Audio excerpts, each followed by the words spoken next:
For Black History Month, I really wanted to touch on Malcolm X. I saw that Netflix is coming out with a special of who killed Malcolm X. And I know Netflix documentaries aren't going to really tell the full story. They're going to tell you a story that probably is going to insinuate that the problem was within black people, and that's why we can't have leaders, that's why we can't have organizations, because we are the problem. So I'm going to give you what Netflix isn't going to give you. But first, let me introduce you to a man named H.L. Hunt, who would become Nation of Islam's first financier. He was a billionaire in Dallas, Texas. He owned radio and TV programming. He funded political parties and owned his own food and canning business. After traveling around, he ended up settling in Arkansas around 1912, where he ran a cotton plantation. It wasn't until 1925 where he discovered oil, which made his billions. In 1948, he happened to appear in a newspaper where he was labeled the richest man in the United States of America. Now, he took most of his money and invested it in a company called Lifeline, which owned over 300 radio stations and 55 TV programs. The media conglomerate churned out Nazified propaganda, anti-communism, and extreme right-wing conservatism. Lifeline would be the speaker box for H.L. Hunt's ideologies, where he advocated a world where rich people had more legal rights than poor people. And in an interview with Mr. Munn, they constantly battled over the programming of the station of Lifeline. Being proud of his political and racial stance, H.L. Hunt supported other right-wing racists. This is him with his wife at a $25 plate in the support of third-party candidate George Wallace. If you remember George Wallace, he was a boastful racist that hated blacks, hated integration, and he protested at the University of Alabama by standing in the doorway so he wouldn't let two black students go to class. In Carl Evans's book, The Judas Factor, The Plot to Kill Malcolm X, it mentions how H.L. Hunt was sued for trying to sell unfit food for human consumption, knowing that such sales would end up in Negro and low-income houses. So Hunt was making a killing with his food business on the long line radio programming side, which spewed Nazi propaganda, anti-communism, and probably racial propaganda. He was able to file for a religious tax exempt. JFK found out about men like this in the right-wing extremist party, so JFK wanted to challenge that tax exempt. H.L. Hunt's son, Nelson, took out an anti-JFK ad moments before Kennedy arrived in Dallas and moments before he was assassinated, because Kennedy stood for civil rights, stood for integration.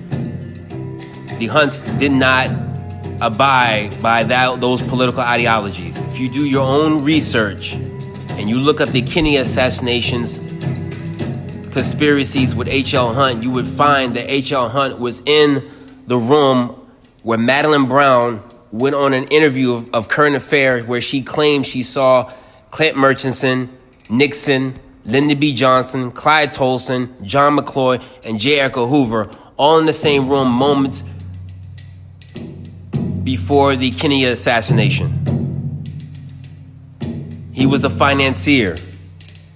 He also helped the Cuban Council and a group that worked with the Mafia and the CIA to remove Castro from power.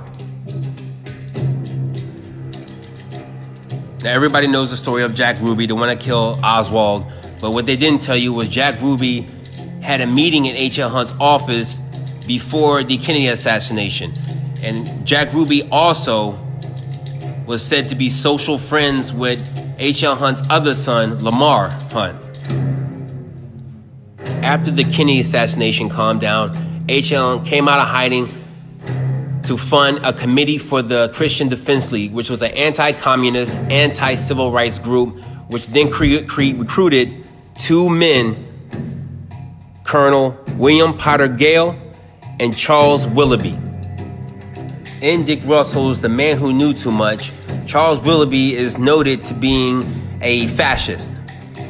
In Weckler and Hancock's Killing King, William Potter Gale was said to know that Martin Luther King was controlled by a satanic Jewish conspiracy.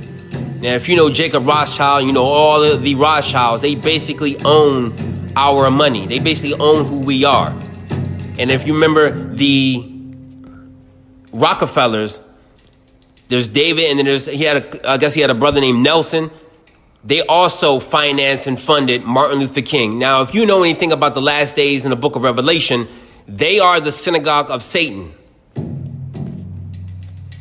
Now, you have seen my videos, you know my opinion on the Boule, which, like I said, those black gatekeepers who are in those fraternal orders, they answered to the Rothschilds. They answered to the Rockefellers. They didn't answer to the black community. And we were managed to be hopeful and being beaten in the process. To take a beating for cops, to take a beating and not nothing really happened until they wanted to happen.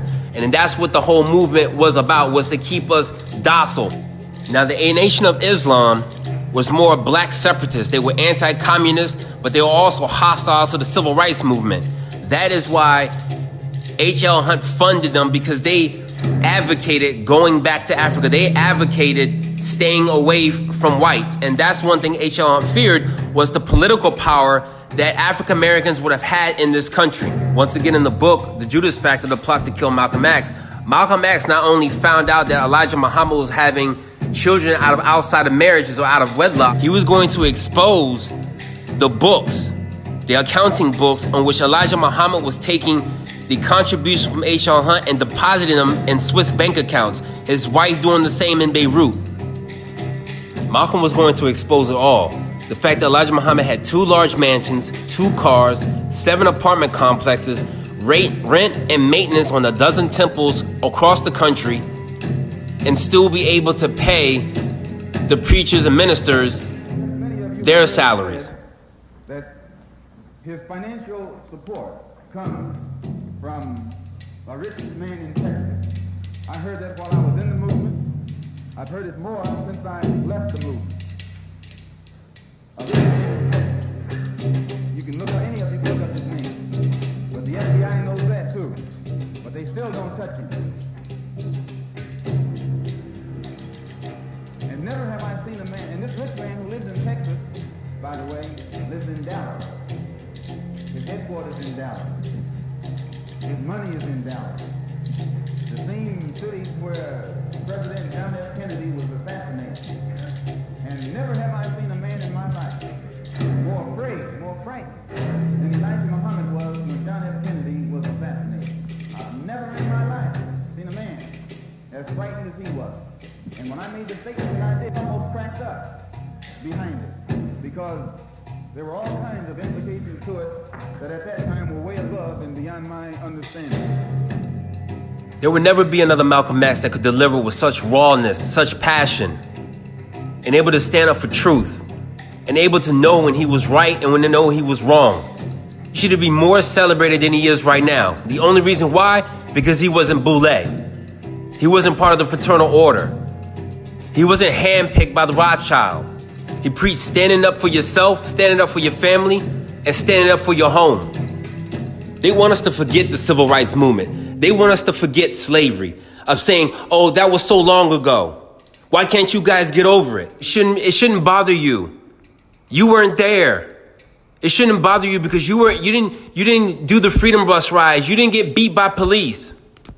But let me remind you of something. The grandson of H.L. Hunt just happened to win the Super Bowl this year. We believe in the resurrection of the dead. We believe that the 20 million black people in America in the last days will be taught the truth. The trumpet of truth will sound in your ear. As it's being sounded today, the trumpet of truth. And this truth strikes your ear and strikes your heart. It'll open your eyes. It'll open your ears. It'll make you stand up. It'll do the same thing for you that truth did for the dry bones in the valley. Because the picture of dry bones in the valley is talking about you. The picture of Lazarus laying dead 4 days is talking about you. You are Lazarus. You are the dry bones. You are the prodigal son. You are the lost sheep. You are the people about whom the Bible is speaking, who will stand up in the last day when the trumpet is sounded. Black people are waking up. Black people are standing up. Black people are rising up, and they're throwing back. We believe we are the people of God's choice. That's what we believe. We believe we're the chosen people. We don't believe Jews are the chosen people. We don't believe Jews are the ones going to the promised land. We don't think Jews are a part of God. No, Jews are nothing but another part of that same race of devils that come out of Europe. They didn't even come out of the Holy Land. They come out of the caves of Europe. Furthermore, we believe we are the people of God's choice. As it is written that God would choose the rejected and despised. And we can find no other person fitting this description in these last days more than the so-called Negroes in America. We believe in the resurrection of the righteous. We believe in the judgment. We believe this first judgment will take place as God revealed right here in America. The judgment will take place in America. The resurrection will take place in America.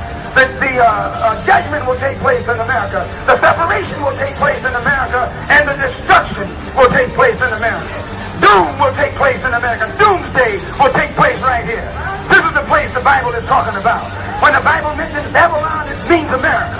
When the Bible mentions Sodom and Gomorrah, that's America. When the Bible mentions Egypt, that's America. This is Rome. This is Babylon. This is that wicked kingdom that God is going to come and set flame to in the last day. And you're living in that day right now. And I'm glad.